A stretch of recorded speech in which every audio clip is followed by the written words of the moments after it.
Oh, hello, my friends. Hello, my life warriors, wherever you are in the world. Welcome to the Day In, Day Out podcast. Woo! Today on episode 276. Woo! I am very lucky to have Mary Tess Rooney on the podcast. She is the founder and president of True Stride. Yes. Also, she has authored a book, written, I should say, written a book. Yes. I Uh, like them both. yes, basically. Uh, heart value feeling, heart value, feelings and appreciated in the ways and the matter of discovering your true stride. Mm. It's How are deep. Yeah, well, I can imagine. Yeah. How are you today, milady? Oh, I am so happy to be here. I'm doing great. I'm so excited to connect with your life warriors and just have a conversation. Oh, a delightful like moment indeed. You know what? Like, I know you said like before we started, you left Comcast. Like, yeah, some 4 years, or almost like 5 years ago. Yeah, Yes. Oh, uh, yeah. but you were there for a great chunk of time. Like, Yeah. yeah, like, 16 years, 17 years, something like that. Yeah. look, yeah. When I was gonna say 5 years, but that's another story. Yeah, No, this is a yeah. good long time. So, Yeah. Like you did a lot of development and growing in Comcast. What made you like go, yeah, what was that sort of epiphanal moment to like go, yeah, you know what? I'm done and I want to yeah. do this. Oh, well, there's always like a bunch of pivotal moments that kind of accrue. And then you go like, oh, right, universe, I Mm, got it now. So it was interesting. I think part of my big aha moment was I had gotten married and then I got divorced. It didn't work out. And then all of a sudden, when I was like in my late 30s and I'm looking at my life and I'm thinking, all right, the plan was to get married and have a family. And then when I got divorced, I had this, executive role, a high powered job that was very demanding. And in my mind, the vision was always I will work as hard as I can to contribute to the family. But then after I have kids, I wanted to be a stay at home mom. That was my vision. And then when all of a sudden I'm in my late 30s and I'm getting a divorce and I'm like, oh my goodness, what if I don't have kids? Like, what if I don't have the family I envision? Do I mm, still want the life I'm living? And that kind of question, it's like, no, I don't want to work this hard. I don't want to, be in a role that's 24/7. I manage communications both in the employee side and also the external PR side. So, press doesn't care what hour of the day it is. Like if you need to respond to something, it's, you're just responding. And so it sort of just had me call into question, okay, well, if the life I envisioned for myself is not panning out the way I had hoped, then what is it that I do want? And how do I want to navigate my life from this point forward and make sure that I'm experiencing joy and I'm prioritizing fun and I'm doing all of the work that I know I can do, the value I can offer, but it's all coming from this heart centered place of pleasing me as well as pleasing others. Because like this is the thing. I know a number of people like you had like the job you were doing, like you know what I mean, in communications, and like yeah, people like, oh yeah, that's a great place to be. But like with regards to finding joy, would you say towards the end there was much joy? Not, or was it a case of that was the absence of it was just the grind? It was more of the grind. Yeah. I think that there were elements that brought me joy. Like I loved the people that I worked with. I made some lifelong lasting friendships. I mean, we grew up together. There's a lot of people that I still speak to, and some of them are there and some of them have moved on as well. But, when you grow up, you spend 16, 17 years in an organization, you make lifelong friendships. And so those were elements that I loved, but the company was growing, it was changing. I was there when Ralph Roberts, the founder, you know, brought it, and then we had a number of acquisitions after acquisition, and so it really did it expanded. And in the process, you sort of lost that family feel, right? So there was those of us that were around for a long time, and you kind of had that family environment. And then, just like any company, when you grow that fast, there's also some people who didn't have that same Ralph Roberts experience of being part of that small company. Mm, yes, like yes, when the others come in, it's like Yeah. yeah, it's like yeah. You remember when that happened? Yeah, yeah. Back, you mean the thing in 80? Yeah, yeah, yeah. Mm-hmm. Uh, Yeah. what Mm-hmm. thing? You weren't here. Stop talking. It's Yeah. like, yeah. Yeah. Yeah. Um, so when you went, okay, this is it. I'm done, dusted. How did you work out how to get your true stride? Mm. So I did a number of things when I realized that there was this disconnect in my heart and that I wanted to do some work that was more heart centered and find that alignment. I kind of started to put some things in place. And so I went and got my coaching certificate. And so through the process of getting my coaching certificate, you get coached in the process. And so I had all of these little aha moments of, okay, I love helping people. I love helping individuals see what lights them up and then connect with it on a deeper level. I love giving individuals that are selling themselves short permission to like go big and go after it and give them the tools and just prompts and questions to really go a little bit deeper and discover what's meaningful to them. So it's like through doing my own self discovery and really going inward, I started to be able to see the opportunities for other people and then challenge them. But I had to push myself and expand and get curious and go to this place of wonderment so that I could show up differently for other people that I now have the opportunity to work with or talk to and just explore. Yeah, I hear you. I hear you. But like I am quite fascinated and like this, why coaching? Because you could have done a myriad of things. You could have been like, yeah, you could have been a tree surgeon, or like, yeah, you could have been like, yeah, doing a surf instructor, uh, all all manner of things. But like, yeah, what drew I you to coaching? Yeah, I love people. And I think that in my heart of hearts, I'm a teacher and a healer.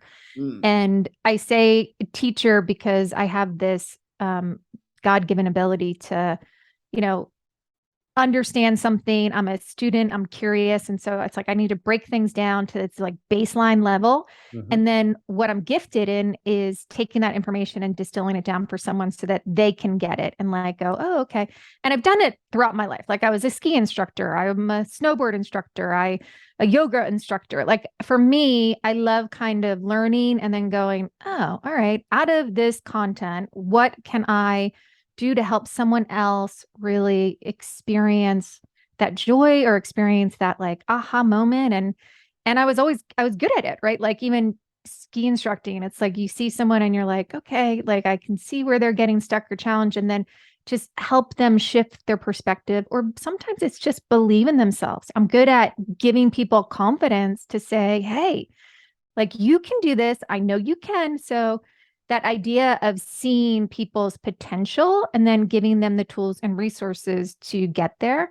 And then I add that healer part too, because sometimes one of the biggest challenges I see with individuals is them letting themselves be honest with themselves, right? It's like sometimes we put on these airs and we go like, "Oh no, I got this," or "I'm strong, I don't need help," or we've accepted these beliefs or these limiting beliefs and then that becomes our external persona. But because I think I am like I love people and so I kind of, can go, "Hey, like you can be honest with me and ultimately like honest with yourself and it's okay. Like there's no judgment here. I don't care what you say." So for me, this idea of, yeah, I could have been a tree surgeon maybe, but I don't find trees as fascinating as I do people. And I just love that those moments where you see someone just reach a little bit further if you can get them, or you know what, yeah, I can take this bunny hill or whatever it is. I can hold this pose a little longer. It's like exciting for me, for me to witness someone else's human growth or human expansion. And so that's been a pretty fun journey for me. Yeah, I hear you. I hear you. And like when you bring up healing, like helping people heal, I think it's one of those things where a number of people, it's finding themselves, knowing themselves, and so they can heal themselves. So many people out there haven't really sort of spent time with themselves. They go, I Yeah. sit in the room all by myself. But no, you've got a number of things distracting you, a phone, Netflix, like, and like basically day-to-day life drama. But they don't actually sort of go, yeah, what is going on with me? How can I become healthier, Yeah. better as a whole, you know? Yes. It's really true. And it's scary, right? Because there's all these external expectations that sometimes we go, okay, well, I have to be this type of father, or I have to be this type of person, or I need to be, I need to show up this way at work. And so then sometimes we forget that we have more answers about ourselves inward and Mm, not externally. And so the big sort of opportunity is to go inward and to self-reflect and to say, okay, like I hear all the noise, I see all the distractions, but regardless of all of that, what feels right to me? Like what feels aligned, what feels off? Like where do I most feel like I'm in my true stride? Like when I hit it, do I take a moment and pause and go, man, that felt good? Like how do I do that again? And sometimes I don't even think we do that. mm. Well, yeah, I think it's one of those things where we get caught up in the moment of doing.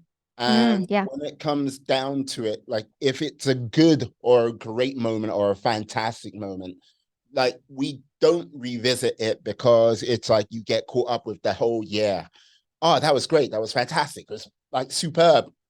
Come on, let's go.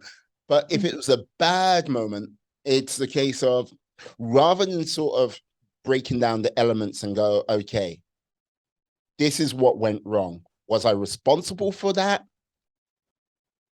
Maybe yes on some occasions, maybe no on others. But I think there is like such an emotional negative attachment to when people do go wrong that they don't Yeah. actually, they can't, because they can't get that sort of distance or perspective from that moment. So they get caught Yeah. up, and rather than sort of fixing it, they dwell in it, you know? Yeah. And sometimes I think that it's again, our ego gets involved, right? So is it a was it a bad experience because it felt badly to us, or did we are we putting some type of expectation on ourselves, like, all right, was I just a loser, or do people think I'm a loser because I did that, Mm, So I think there again, it's hard for us to separate that external versus internal emotional reaction or gut or intuitiveness.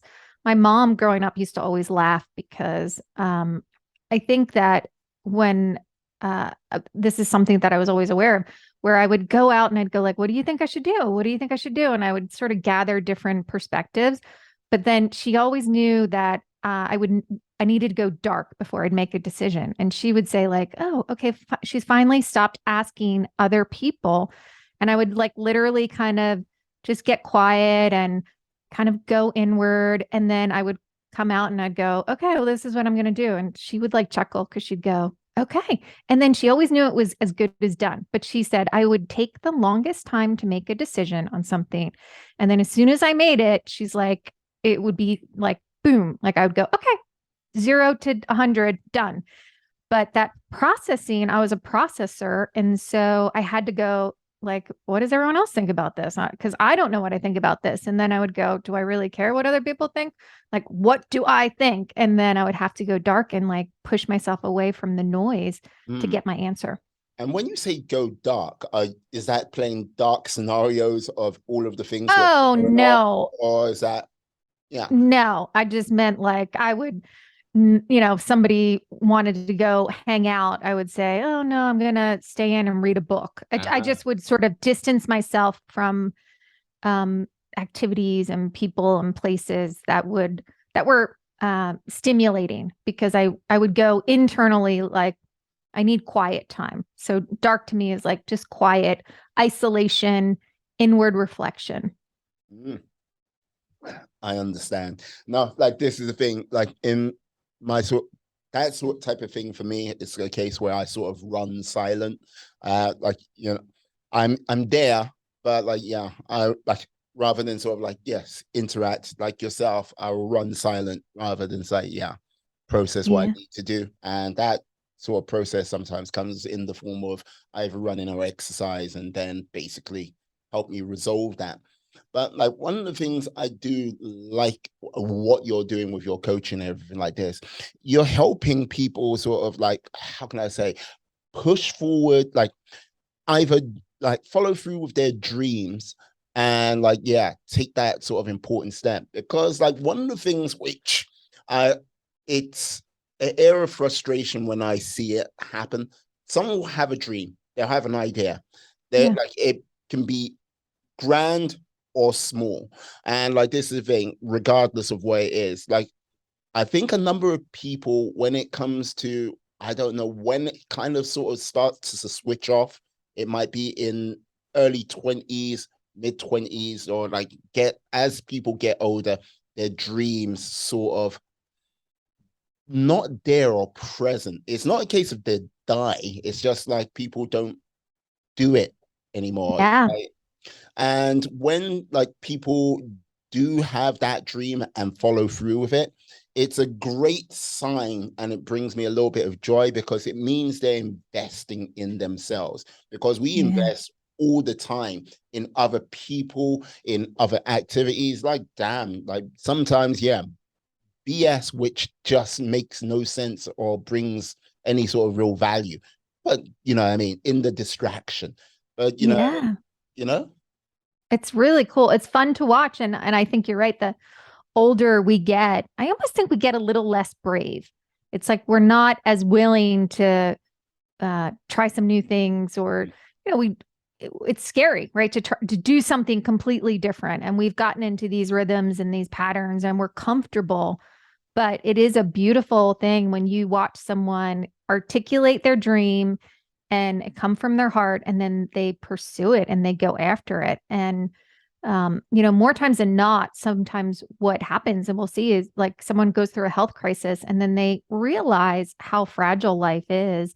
And then they come out of that experience and they're like, okay, I'm going to do that thing, even though it scares me. And I mm, have two friends that are breast cancer survivors, and they are basically in this like yes to life mode. And they're doing some really cool, fun things because they're like, you know what? Yes to life. Like I've always wanted to do this. And so they're going after it. And I just love that.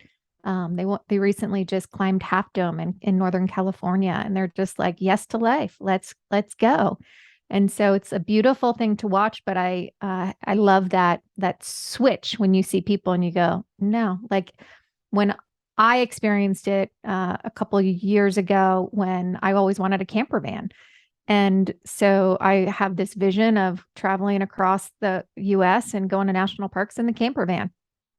And I did it right before COVID. I bought the van. But, I like remember telling my mom, she was like, are you serious? Are you going to do this? And I'm like, yeah. And she was sort of like, well, do you think now's the right time? And I'm like, if not now, when? Like, there's never going to be an ideal time. So sometimes you just got to like buck up, do the vision, go for it, and have some fun and see where it lands you. And what's the worst that happens? If you don't enjoy it, or if it doesn't pan out the way you want, then you make a different choice and make it take a different action. yeah, but at least you know. At least Yeah. like Yeah. because this is the thing. Like I say perfection is the ally to procrastination. Yeah. Because like I think there are so many people like, yeah, if I'll start a business when like the perfect conditions are here. I'll go on that holiday when the perfect time is here. I'll do like so many things are just put off because they has to be perfect. Nothing is perfect. Yeah. Perfection is an illusion. It's a myth. You can like when you go, yeah, that was a perfect moment. Unfortunately, you have to when you say that, it always comes in the realm of 2020 hindsight, uh, Yeah. not while you're in that moment, you know? Yeah. And you mentioned, yeah, the pandemic. Yeah, I think like, would you say this? You mentioned your two friends. I'm like sort of bouncing off on one. Yeah. Your two friends who had like breast cancer survivors, thankfully, um, having that appreciation for life. Is it a case of people are more with it when they can act upon something straight away? Because we all went through that sort of moment, but Mm. like there was a period of time, depending where you were in the world, you can act on it straight away. Like, oh yes, oh my God, this life-changing moment. But Yeah. everyone through the pandemic couldn't like go, yes, I must. You couldn't travel. Or I'm going to couldn't go to the gym, or I can you couldn't meet up with people to go to an art museum or whatnot. Is it a case of you have that moment and acting immediately makes more of the difference, or people hold on to it in your experience? I think where I've seen people be really successful is if they hold on to the feeling that that's going to create, right? So, for myself, I always think about, all right, it's not just, national parks. It's what's the feeling I'm trying to create. And it's like, I want that sense of freedom. I want that sense of wonderment. I love outdoors. I love, physical adventures. And so it's all about, can you hold on to that feeling that you're creating? Mm. And that was, I would say, challenging through the pandemic, right? I mean, everybody was in a different sort of mode, but everyone also had the opportunity to slow down and be with their thoughts a little bit more, go with their heart a little bit more. And so if they grabbed onto that feeling, I know people that definitely miss travel. And as soon as, the airlines opened up, it was like they were on a flight to, and they didn't even care where. It was like that feeling that they got of adventure or exploring or appreciating all walks of life and different cultures. And so, but I think there's that mindset thing. Like, are you logically saying this is what I want, or is it coming from your heart and a feeling state that you want to experience? Mm. Yeah, I've like the power of the mind is one of those things where I don't think people real like it's one of those sort of fundamental like forces of nature, your mindset. People don't realize how powerful it can be in either like bringing success or changing your perspective. Because Yeah. one of the things like off you quite I quite often hear is, I'm stuck in a dead end job and I'm not actually getting anywhere. I'm like, I want a change. And like, this is the thing, they change from that job and they like get to a new job and they're like, I'm stuck in a dead end job. Uh, Yeah. what I would simply like, it's taken me a little bit of time to get to this journey over the course of years. It's, I see it as maybe it's not a dead end job, but it's a dead end mindset rather than. Mm, And if you can change your mindset, you can then see the opportunity a job provides in the realm of being able to invest in yourself or help you. yeah. It's very true. It's the what you focus on becomes your reality. And I was just on someone else's podcast, and the story came up about when I was in a job and I was frustrated because the manager and I didn't have this energetic and emotional connection. And so I felt unfulfilled because I didn't feel appreciated. And so, in that mindset, I was like, wow, why am I working so hard? And I felt invisible. And then when I kind of took a couple steps back, I was like, well, you need this job. And there was other things going on in my life. So I was not going to change roles. And so, all right, well, then you're choosing to stay here. So if I'm choosing to stay here, what's the mindset or what is it that I can do to feel elevated and to experience joy in other aspects of my life? And so I decided to run a marathon. Like I was like, you know what? Like she doesn't expect as much from me. So I can leave at a decent hour and I can come in at a decent hour and I'm still doing my job and I'm still getting paid. And so this job is going to afford me to train for my first marathon. And it did. And all of a sudden, when I had, something else where I felt fulfilled and I felt like I was investing in myself, and then the job became less important. Like I didn't really care about the fact that the manager didn't really see me or care about me as a human. I was like, all right, like this serves my purpose. Like, for right now, this is the right thing for me.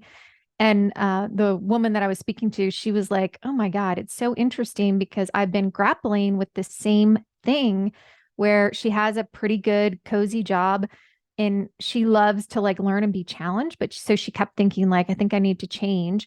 And where she kind of came back to was, no, right now I can like be with my family. Like, Mm, so I think you're right. It's all about mindset and where we are and what we want to expose ourselves to. And that's like about energy. And then can we put our energy in things that are going to be a good return on investment and stop wasting our energy in things to say, like, this is a dead end job. If we keep putting all the energy in a job that we've already acknowledged is dead end for us, then shame on us. But if we can say, okay, like this job is clearly serving a purpose for right now, and I'm going to take that energy that I would use to complain about it and I'm going to put it towards something else, then what could like grow or prosper in that environment? And I think it's a pretty cool question to ask ourselves. mm. Yeah. When you have people coming to you, like how many people like would you say actually ask that question? Or are they do they know that's the question they want to ask themselves? How they can put that their energy into a new like place? Or are they kind of still trying to find their way in the dark, let's just say? So I think they come, I'd like to meet them wherever they are, Mhm. exactly as they are, because they're perfect. Like they are perfectly positioned in their journey wherever they are. But it's interesting to see, like, one individual comes to mind that was in this downward spiral mindset. And so I said, well, what is it that you want? And when he came back and he had, bullets of what he wanted, it was all the things he didn't want. And so I said, like, okay, this is awesome. Like you have clarity on what you don't want in your life. Now take those, what you don't want, and flip them and turn them into positives. Like, okay, if you don't want to feel fatigued, then you want to feel energized, and then what are the choices that you can make to feel more energy? And so it's like this exercise of shifting our mindset. But we so often we get trained and we have this pattern of, what type of, are we in a negative mind frame or are we in a, positive can do? And how do we shift that energy?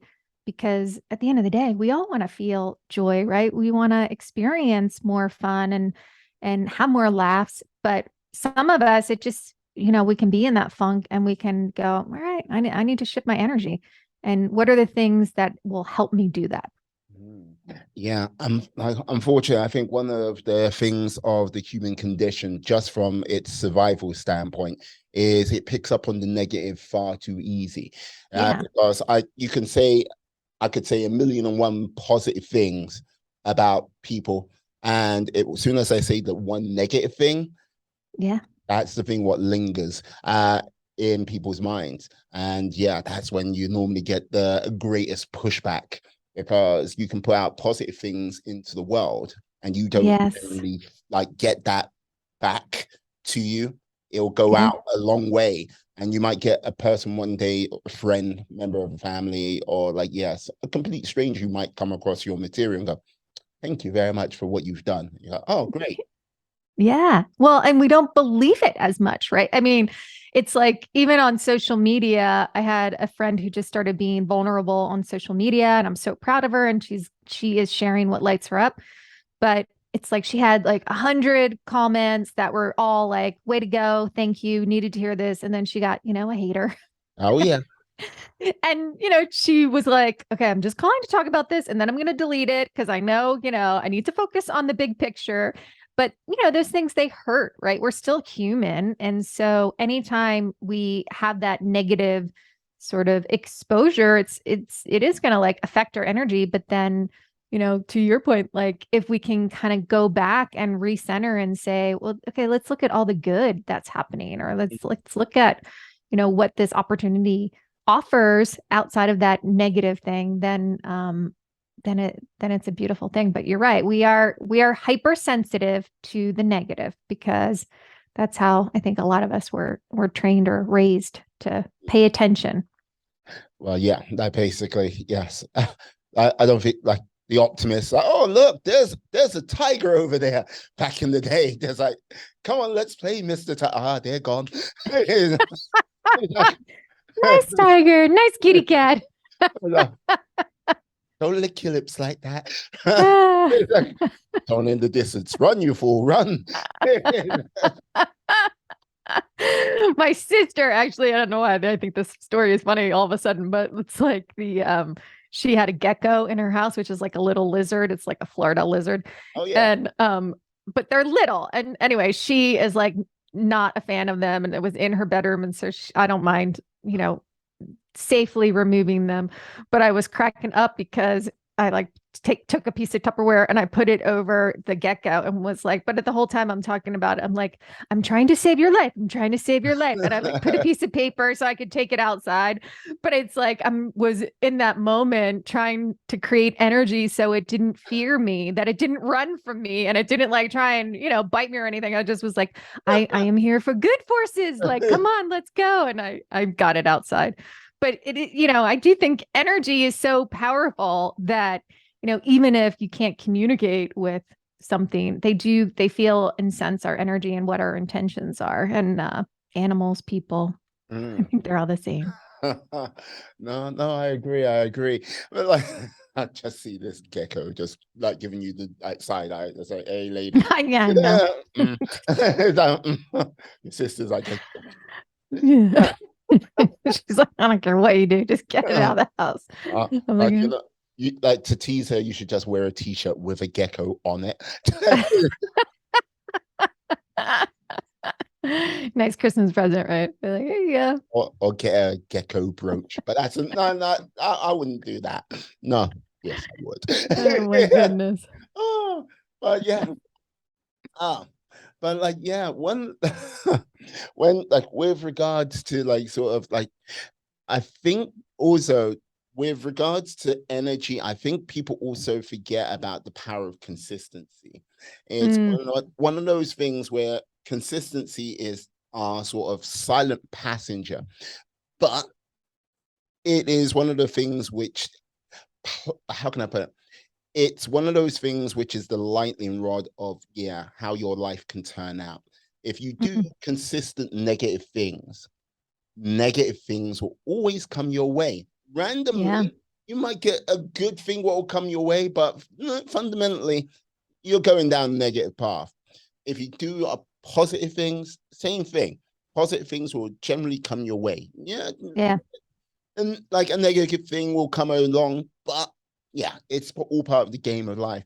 But people forget, like, yeah, if you are consistent at doing one thing or like something you really truly believe in, great things can come from that. And just people don't sort of like realize tapping into it can make such a difference to their lives. Yeah. I think it's true. Have you seen that personally for yourself? Like basically, it's one of those things where you kind of live in the moment, and when you kind of look back at, yeah, when life has been going sort of down, not a self-destructive, not, I really haven't had that sort of like self-destructive path where it's like like, yes, I doing a pound of cocaine and like, yeah, like yeah, think like singing the lines of hookers and blow, hookers and no, that hasn't been me. But like when it's been like, yes, when my life has not been going the way I wanted it, like, yeah, there was a time where it would be a case of I would blame everything else and everyone else Yeah. or that going on. But like, this is the thing in the equation of life. Like, yeah, I am that consistent. I am the constant in that equation Yeah. when it comes to my life. So if happens once, okay, that can be twice. Okay, three times. 4, 5, 6, 7, 8. You're like going, maybe Yeah. it's not them who's the Yeah. problem. Maybe it's me. Mhm. So taking responsibility for myself and my actions, it's one of those things. It was like it's a lesson. I wouldn't say, like hard learned through the sort of realms of stubbornness and yeah, just being like, yeah, short, Yeah. as you say, you know. Yeah.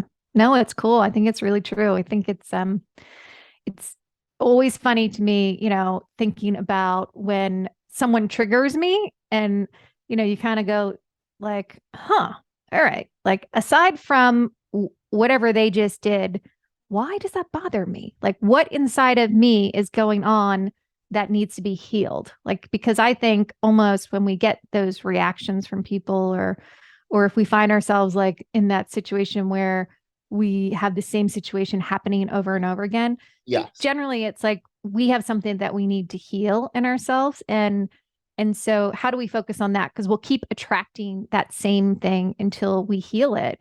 And the same thing what you just said about, if we are in this positive, consistent mode, then energy attracts that like energy, right? And so we're going to keep getting more positive. But if we're in that negative, then yeah, that's what we're communicating. Like the universe is super powerful and it is all listening. And so if we, thoughts or things, if we put it out there like, okay, like I don't want to get in an accident. I don't want to get in an accident. I mean, the universe only hears like, oh, you want an accident? Are you asking for an accident? And so it's like, okay, how do we shift that and say, okay, like, I'm so excited to be there on time and the parking angels are going to have a spot right up front. It's like just constantly asking ourselves, what is it? How do we really want to create and how do we want to show up and how do we want to invite in all of the good? And like you said, take ownership or accountability for the things where when something's off and we know it, Mm, but how do we look in the mirror and go, all right, what is it about this situation or what is it about this occurrence that is creating dis-ease in myself? And how do I figure out how to release that in myself?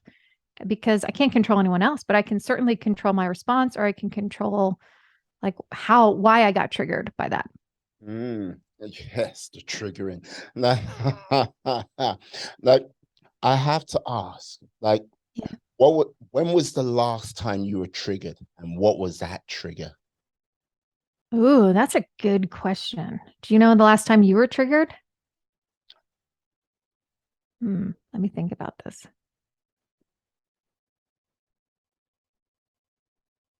Yeah, I don't know that I remember the last time I was triggered, and yes, Do you want to share it?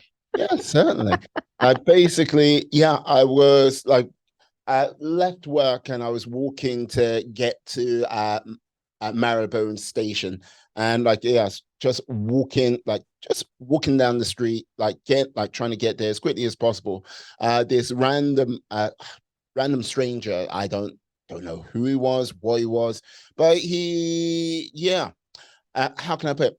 He would start for whatever reason decided I was the person to like racial slurs. I just was like, okay. It's like, okay.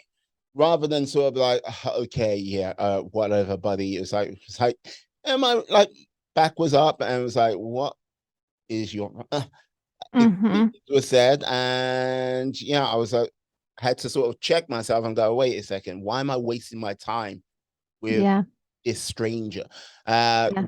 uh, giving this energy to this stranger, who I don't know if he was like mentally deranged or whatnot, but it was just like, no, I've got better things to do. And yeah, if he's like Yeah. this with me, who knows what he might do, you know? Yeah. Little cray cray. And energy you don't want to be around or even associate or keep in your sphere. So it's those moments are they're intense, but then it is nice when you can kind of check yourself, like you said, and make a different choice for yourself. Um, and sort of also breathe through that, but also know like, those things they hurt, right? I mean, it's you were triggered because there's hurt there and almost like, okay, like how do I need to like continue to release that and not let his negative energy affect my day, Mm, like or affect my mindset because none of the things that they're saying are true for you, right? It's like our space. I think the last time I was triggered was I get triggered because I was a people pleaser for a long time. And okay. so I got into this habit of like doing for others, feeling like I should always be of service. And so sometimes I would bite off more than I can chew to be like, oh, yeah, you need help with this? Yes, I'm going to be there and I'm going to do it. And then sometimes, like, I would end up running myself down and getting sick in the process. And then the trigger part too would be if they didn't really appreciate it. So here I am, like in my mind, killing myself, going out of my way, really going above and beyond, and yet it's not really appreciated. And so that lesson, I think, I kept attracting because I needed to be able to say no to people, and I needed to be able to go like, you know I would love to help you, but I have some things going on, and I know you're going to figure that out just perfectly. It's going to work out perfectly for you. Like, I'm not the one who needs to help everyone else. I don't, do I enjoy that role sometimes? Yes. But can I be at choice with it and not always think that that's my responsibility? It's not my responsibility to take care of everyone else. It's my responsibility to take care of myself. And if I'm ignoring that, if I'm not putting myself first, then there's missed opportunities for me. So I can get easily triggered with that habit that I've created for myself, and that mindset, and trying to like always like push pull, like, is this an opportunity I'm saying yes to because I really want to say yes, or is this an opportunity I am about to say yes to because it's an old pattern that I have, and that I might be disappointed because it's not going to turn out the way I want because I'm not saying yes for the right reasons, if that makes sense. Yeah, I hear you. I hear you. No, it's one of those things where, yeah, I've seen people who have been people pleasers, and like, what I mean. Um, it's a very hard thing to break. I think a number of different people's patterns are very difficult to break, and being aware of that is a tricky thing indeed. Like, Yeah. yeah, so reprogramming yourself, getting like new patterns, and like taking yourself down new paths. Like, Yeah. so because like going from being a people pleaser to like, did you like, was it a case of you became a very sort of different person, or like, is that still, well, I know it's still there in some respects, but Yeah. the person you are now, you've evolved into, like, and evolving to what, like, how are they different to the person you were then, now, and how do you think you're going? Do you have an idea where you might be going in the future? So, I feel like I'm the same person, but I think I'm getting stronger with self care. And I think that I'm not as apologetic about being me. Mm. Like, typically in the past, right, if I couldn't help someone out for whatever reason, I would say, oh, I'm so sorry, I can't help you. And I really would like genuinely go like, wow, I feel like I let you down. And it took me a long time to go, why are you apologizing for that? Like, they're in control of their life, and they're, they can take care of themselves. Why do I think that I can do it better, or I think that I'm supposed to be owning that? I think that if you would ask some of the people that I'm saying no to, like they would be like, wait, what's it? Wait, you always like, yeah, you're my go-to, So I think what has changed is that there are some people in my life that aren't used to me not agreeing to be that caregiver or that caretaker or that role very easily, right? And or setting healthy boundaries. They're like, wait a second, what do you mean? And so that's a funny dynamic that is still working itself out. Like, there are definitely some people that are still like shocked, like, oh wait, Mare's not doing that. What do you mean? Like, she's always game for that. Um, that's hard for me. Like, I almost have to like sit on my hands and be like, just keep your mouth shut, just keep your mouth shut, because it's like I'm still fighting that old pattern. And what I hope I evolve into is just that I continue to be more comfortable and be more confident about saying no if it doesn't feel aligned. And knowing in reality, everyone that really loves me, they want me to take care of myself. So it's not that they don't want that for me too, because they have my back, but it's a new muscle that they're watching me exercise. And it's a new muscle that they're like, oh, all right, well, if Mare's not going to help, well, then I got to figure out how I am going to get this done. So it's all these shifting perspectives that are still playing out. Okay. Okay. Look, I'll push back slightly and say, yeah, if I was speaking to you like, oh, just when you were leaving like your corporate job, uh, you would be a very different person to who you are having this conversation right Oh, yes, that is a very true statement. Yes. now. Yeah. Yeah. Like, Yeah. so Yeah. like this is the thing, you have evolved, you have grown, you have changed Yeah. in Yes. like what I mean, many different ways. Like Yeah. and like, hey, I've got to say, I, I like who I'm talking to right now. I'm sure Yes. I like who I would be talking to back then, but exciting things I think are ahead for you. You know. I think exciting things for both of us. So it is pretty fun, isn't it? Just getting out there and doing things that light us up and Hey, evolving. I think when in the act of doing, you can be more. Like if you're Mm, like the thing I think many people fall short of. They don't like they'll go, okay, I'm gonna do this, but they don't actually go out there and do something. I'm not saying like do something extreme, but do something different to what they normally would do. Do something which can maybe help them grow and develop. Because yeah. when you're doing more, you can be more. When you be more, you can do more. And it's just one of those things where you can grow like exponentially until the day you shuffle off this mortal coil. And Yeah. I just don't think enough people believe in it or take Yeah. advantage of it, you know? Yeah. I've heard you say that before, the do more, be more. Mm, And I love it because it's really just about trying new muscles, right? And because that's how we again drop into our heart to go, all right, I just did that. Did I like it? yeah. Do I want to do it again? Or eek, I did not like that. We can check that one off the list. But we can't go inward. We don't have that emotional response as readily if we're just sitting on the couch and like speculating and go, this might be an opportunity. It's like once you get into that mode and you actually take action, then you're like, oh, hell yes or hell no. Mm, And then you can attract more of that. And then you attract more people that are of that same mindset. Like um, recently I signed up for a race. I took a sort of a sabbatical from running. I just was like, okay, like wasn't in the groove the way I wanted. I still was walking actively, but I just wasn't running the way I used to. And then I signed up for a September 11th run. It's a Steven Stiller. It's one that's very meaningful to me because of the way they put it on and they honor all of the fallen heroes for September 11th. And so I was like, I'm doing this race. I didn't know anyone at that race, but I showed up and I ran the whole thing. It was 5 miles or 5K, 3 miles, sorry.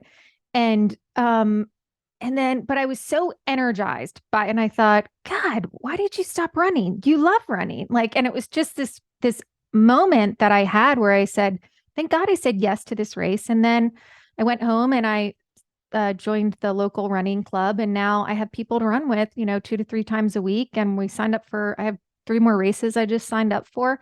And I'm back in that mode. But if I didn't right, if I didn't take up that opportunity to do that race that has always been meaningful to me, I wouldn't have recalled how much it meant to me. And then I wouldn't have motivated me to join the running club. And now I'm psyched because I just am exposed to so many other walks of life and people doing things that I love and that I have now some partners in crime to do too. So yeah, you'll put it this way. Yes, birds of a feather will flock together. Yeah, bringing them together. Yeah, no, I'm liking that. Like you mentioned, you've done a marathon. How many marathons have you done, or is it just the one, or are you one of these people which have done 100?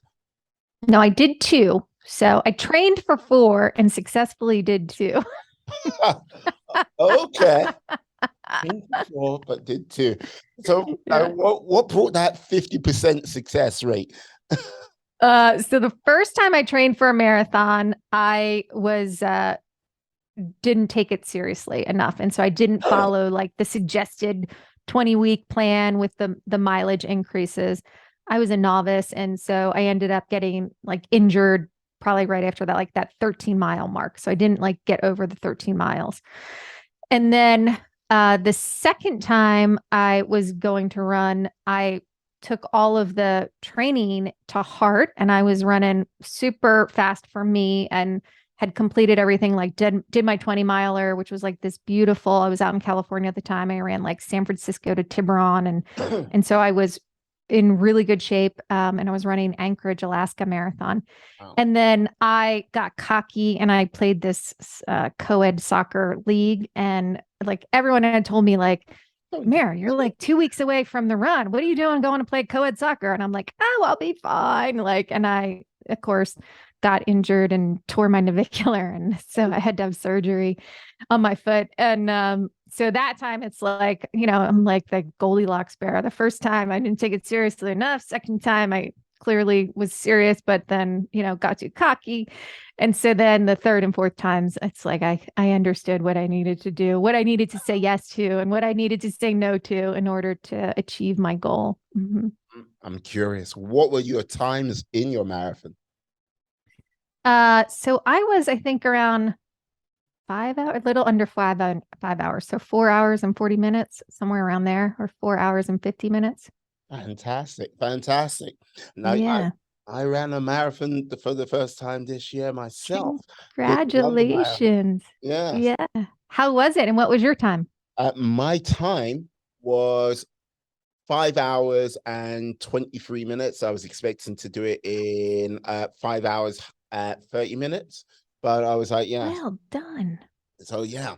But I got to say, with regards to my preparation to it, like I've run marathon distances before, just out and about, but Yeah. I sort of go through a period where I run a lot and I don't run hardly at all, hit the gym, lifting weights, everything like this. So I revisit running and it's like, okay, because this year I was like, yeah, I did. I don't know if you know a chap called David Goggins. Oh, yeah. Yeah. Absolutely. Yeah. Yeah, I did the 4:48. Uh, Nice. yeah, I did it in the UK. My friend Colin, he was in, like, he lives in China, so we were both doing it at the same time. But like, Nice. yeah, the time difference, it was like, okay. So out and about. So I was like, yeah, did that. I was like, okay. Then I didn't really run again until sort of May. And then my friend was Mhm. like, oh yeah, can get you a place in the London Marathon. I was like, oh, okay. So Wow. yeah, did a half marathon end of June. Oh, I paid the price in that because I've got my Garmin set up to do like 4 mile, like every 4 mile, that's a lap. And Yeah. I knew what the time was. I doing this half marathon. Normally I would run 4 miles in around about 45 minutes to 50 minutes, just like trundle, trundle, trundle, trundle. Yeah. On this half marathon, because I got excited and I was competing against people who did not know I was competing against them. I got to the four, I got to, like, yeah, my, like, Carmen went, yes, you, like, lap one, 39 minutes. I was like, oh, oh. I was like, I was like, I was just Yeah. knowing that, I was like, oh no, I fucked up. I'm gonna get myself into trouble right now. I was like, so it's like, yeah, first lap. Plus, I had a hoodie on, and it, Yeah. like, yeah, it started out being a cool day, then it became Yeah. a warm day. So I take off the hoodie, and like, yeah. By the time I got to the end of it, like, yeah, the last 100, like 400 meters, cramping both legs. That Yeah. run for 10, like run for 20 meters, walk for the run for 20 meters, go across the line.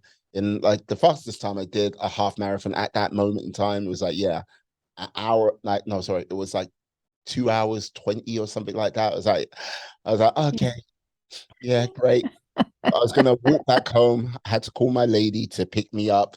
It's like, shambolic.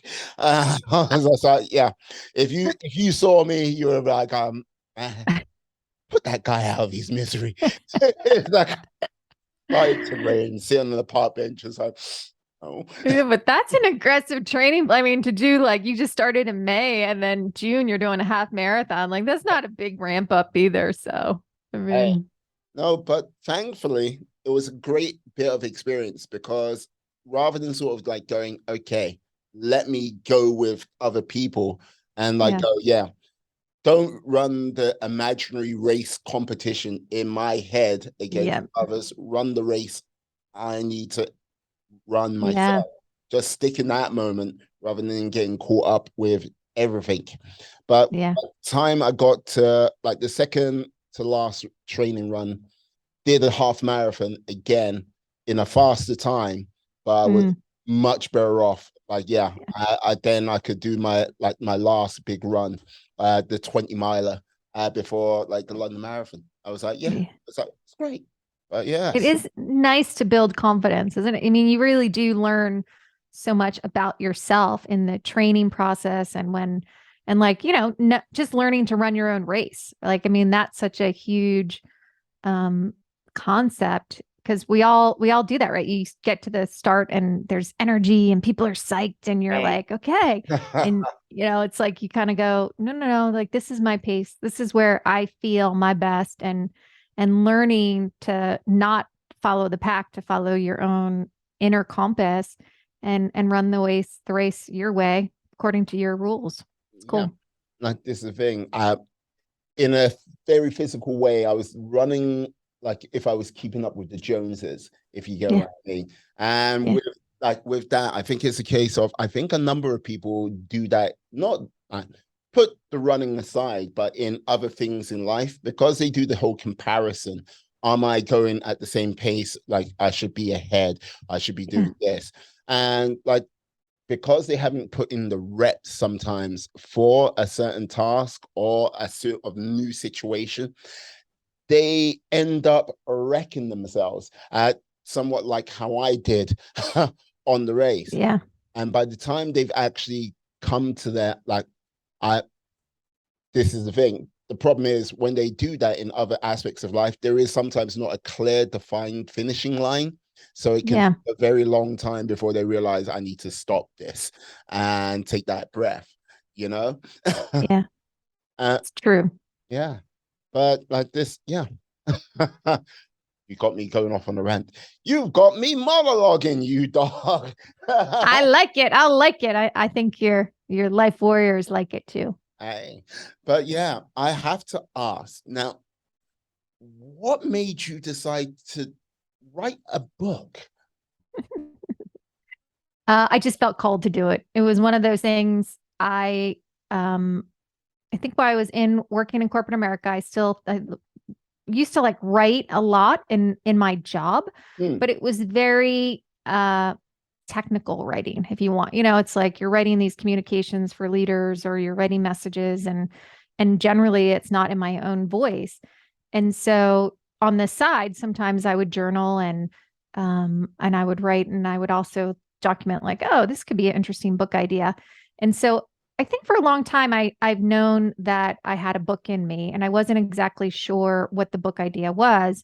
And then as I was, leaving corporate America preparing, one of the things I noticed and became keenly aware of is how often, valuable people are overlooked, ignored, or outmaneuvered by more politically savvy people, and that they don't get the praise and the recognition that they deserve.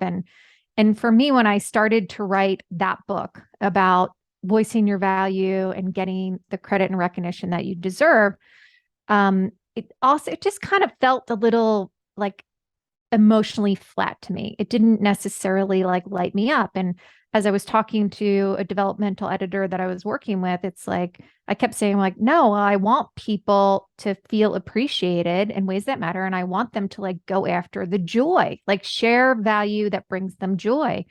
And so I kind of had to like work really hard at creating this arc of a story where, you deserve to be recognized and rewarded for the work that you do, right? And that's the external component of it. And that is valuable in our society for a lot of different reasons, right? You want the promotions, you want the awards, whatever it is. But more importantly, I also wanted to say, you know what, you can get that external praise, but you also can get like that self-fulfilling uh excitement and joy internally that so it's like you deserve this and that, right? You don't, and the two can mutually exist.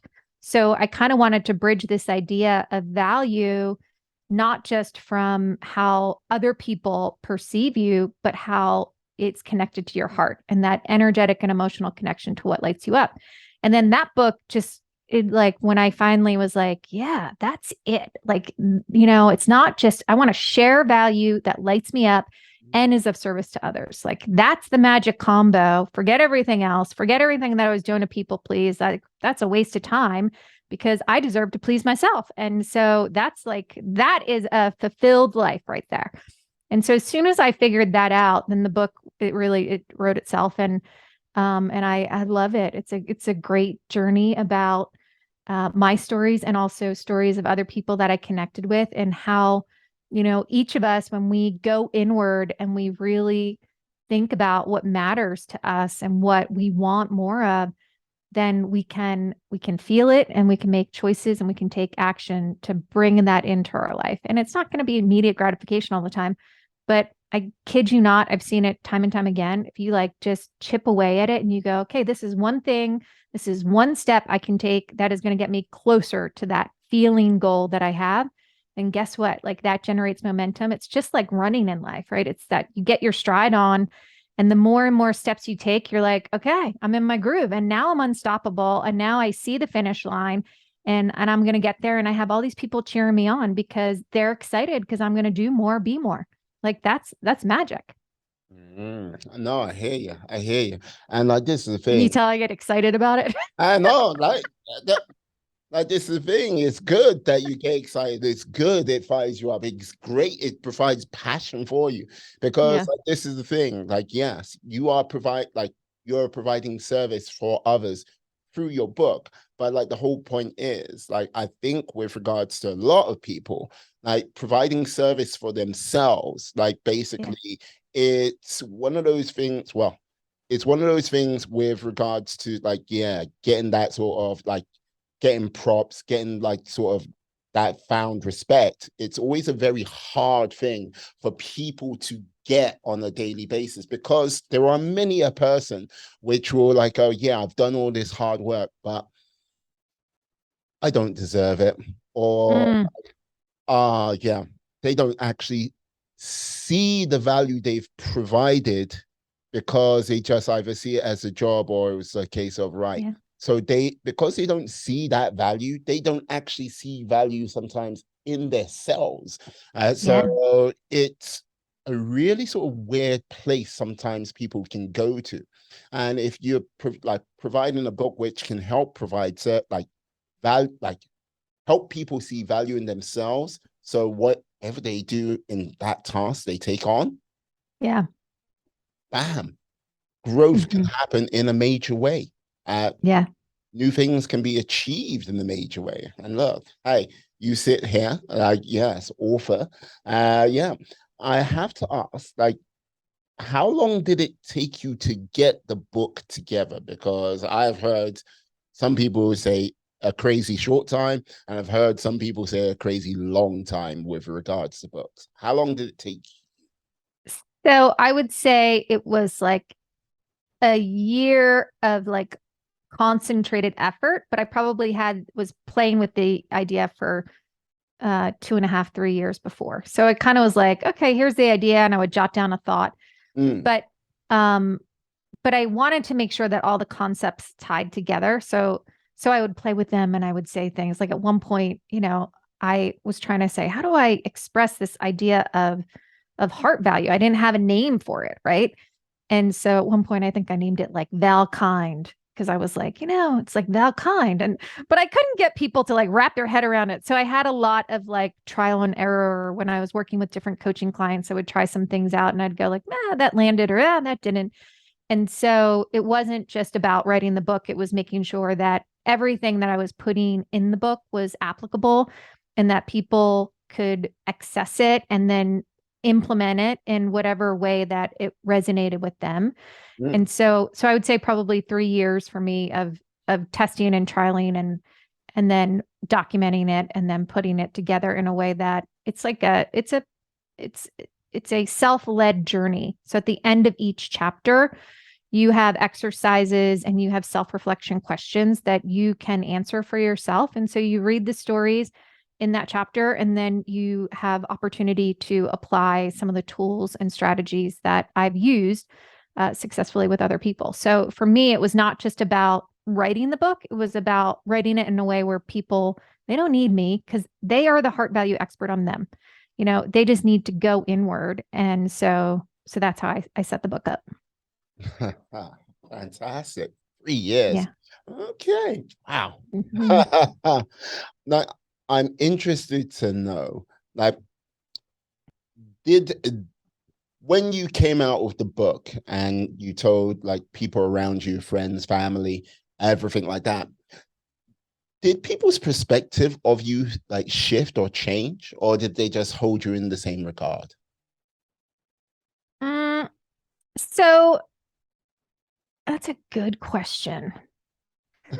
Uh, I think that they were like, I think some people were surprised that, the book was vulnerable. I share some things about myself that, people were like, okay, well, I knew you you went through a divorce. I didn't know you had a miscarriage. I'm sorry about that, and so I just shared some different experiences that I call expansion experiences. And so I think some individuals were just surprised at how vulnerable I was willing to be to be an example and to be willing to connect with people on that deeper level. And funnily enough, there were people that read some of the stories and all of the names are changed in the book. But I had many people that called me and they'd be like, "Am I Nora? I just want to know, like, am I Nora or am I Eva?" And then you like laugh, and I'm like, okay, well, it's kind of cool that there's like 20 people that I know that all think that they're Nora. Like, that's fun for me because the stories are so relatable. And um, and so for me, it was a lot of people just kind of, shifting perspectives on, okay, like this really applied to me, and I actually took some action out of it. So our relationship changed, the dynamic changed of the conversations that we were having, but I don't know if their opinion of me changed or perspective, but certainly there's been a shift and it's been kind of fun to watch. Yeah. Mm, I see. I see. Did that answer your question? Um, no, it gives me like some insight because like the whole thing is, like when people often do something which isn't sort of typically what your peers consider the norm, what that Yeah. mold they've sort of built for you is. And when someone does something positive, it's like I've written a book, or I've like, yeah, I've started a blog, or I've like, yeah, I've lost 50 pounds. It's always interests me how people around you sort of like, huh, okay. So like, and it's really weird because people would like go, "Oh yeah, it's always positive." And when I hear that, I go, "No, no, it's not. No." It's like, because like the reason why I go, "No, it's not," and I don't mean this in a bad and negative way about people around you or anything like this. Yeah. Like, when I say people around you, I'm talking about everyone out there. It's the spotlight of what you're doing. It's not a case of it's on you. It's the case of Yeah. it highlights stuff they not doing, like Yeah. unfulfilled dreams they're not going for. And it's one of those things where you kind of like you get that sort of like, eh. It's like, oh, Yeah. great. And Hmm. which I always find fascinating. And when you've got people like, oh, you did a book, fantastic. You are amazing. Great. I knew it was in you. It's like, yeah, you kind of like, why didn't you say this to me like 5 years ago when Yeah. I really needed it? It's like, yeah, like, it's all of these things wrapped up in a lovely bow sometimes, and maybe not so lovely in other times. Yeah. It's so true. Yeah. Now, I am curious, like, because look, like you sit there with your marvelous microphone, yeah, delightful headphones, and yes, and yeah, you podcast away as well. Like, yeah, what got you into the podcasting game? So when I was knew I was going to write the book and publish it, and all of a sudden, when I worked in corporate America, I was a company spokesperson, and so I didn't really have a social media following. I wasn't really active, um, and so all of a sudden, it's like, okay, I'm going to publish this book, but I have been dark on social media or out there. And so I'm like, I need for people to get to know me and for me to get my message out there. And podcasting just seemed very accessible to me. Like it was like, okay, I don't know what I'm doing. It's scary as all get out, as far as I was concerned when I was starting. But it felt right. And so I was like, okay, let me talk to some of my friends that have experience. I had a friend in radio. I had some other friends that did it successfully. And I just was like, what are the things that I need to know? And they're like, okay, well, tell me who are the podcasters that you really like. And so for me, when I like looked at it, it's like, I care about sound quality. Like I there are some podcasters out there that have awesome content, but if their mic is skipping out or whatever, it's very distracting for me. So I kind of listed out the criteria of what experience I wanted to create for my listeners, which I call striders. Mm. And then I got some coaching and some guidance, and so then I went for it, and it's been such a epic like journey because I've learned so much about myself in the process.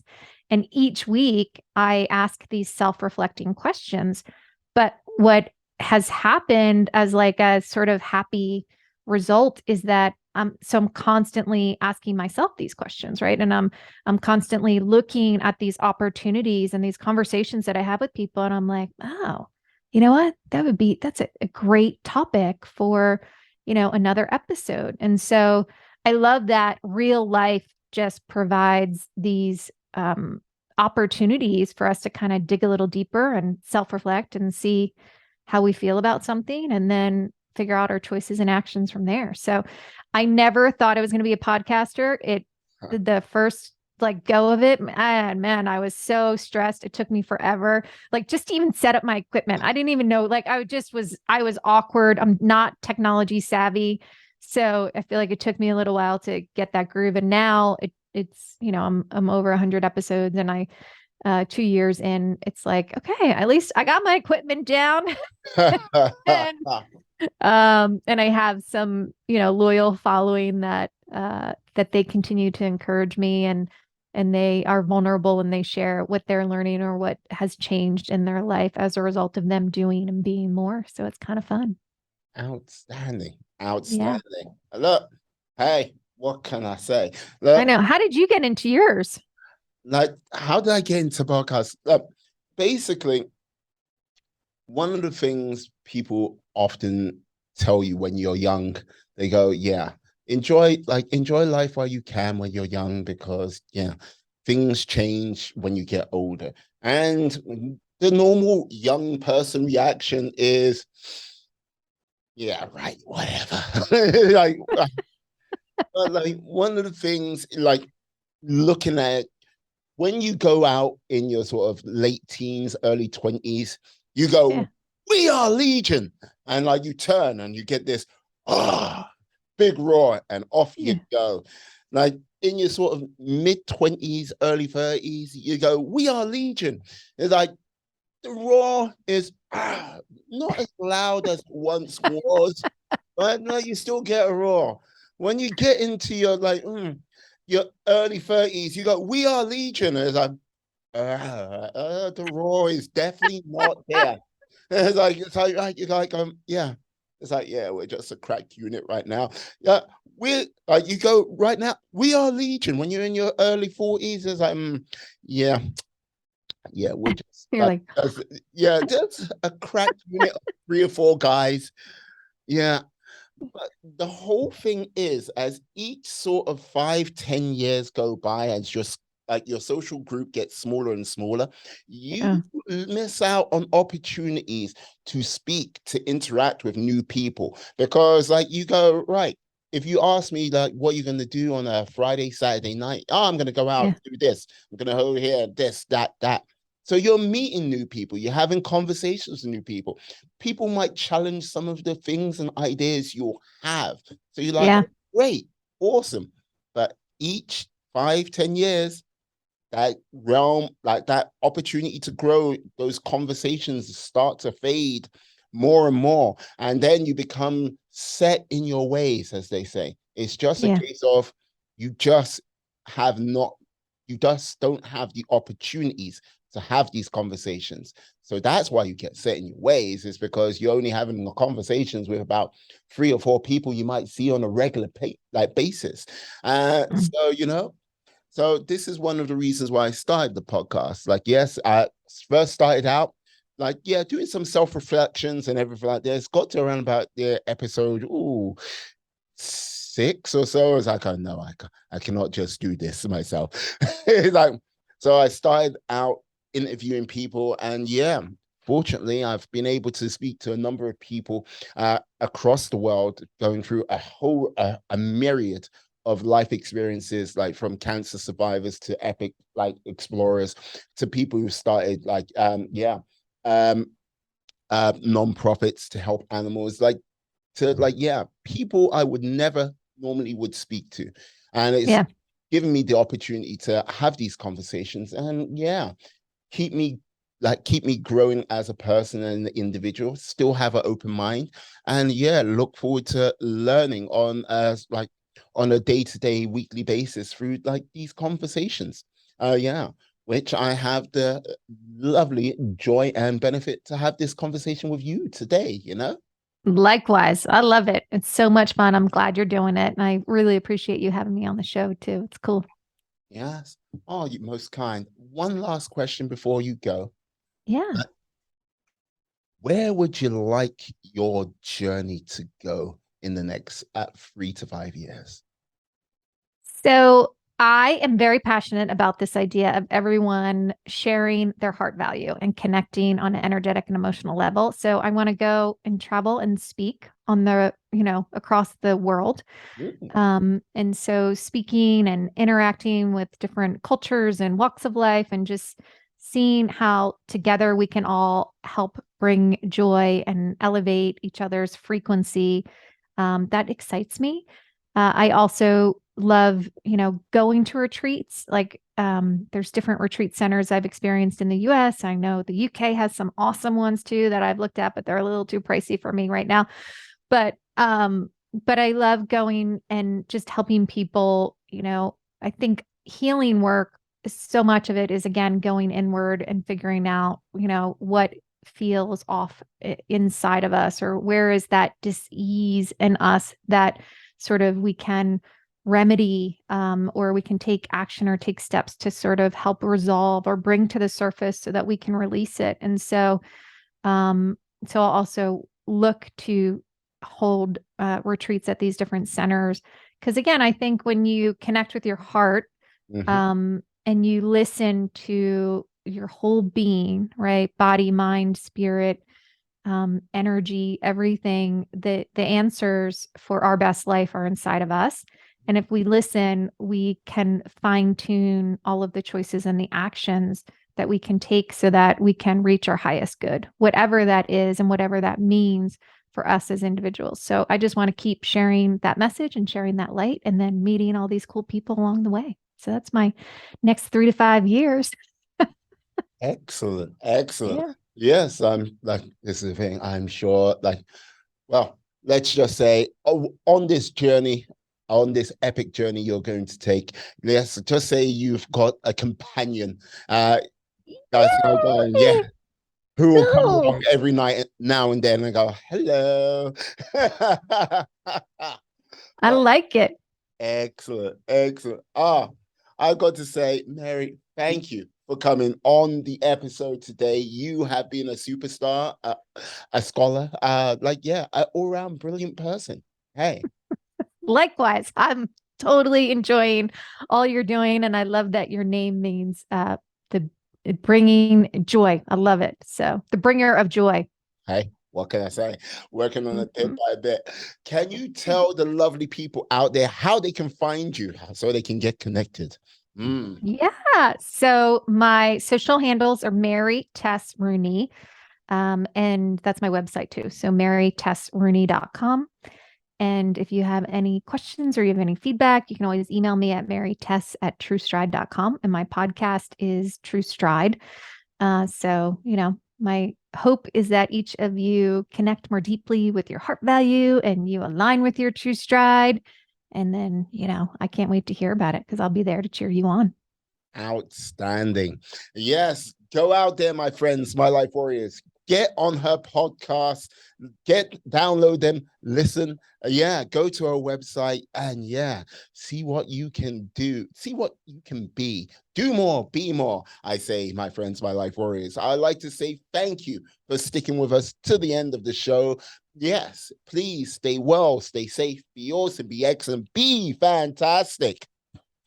Be all the Yeah, positive bees you can be in this world and then some. Peace. do it. I Yeah. like it. And we are.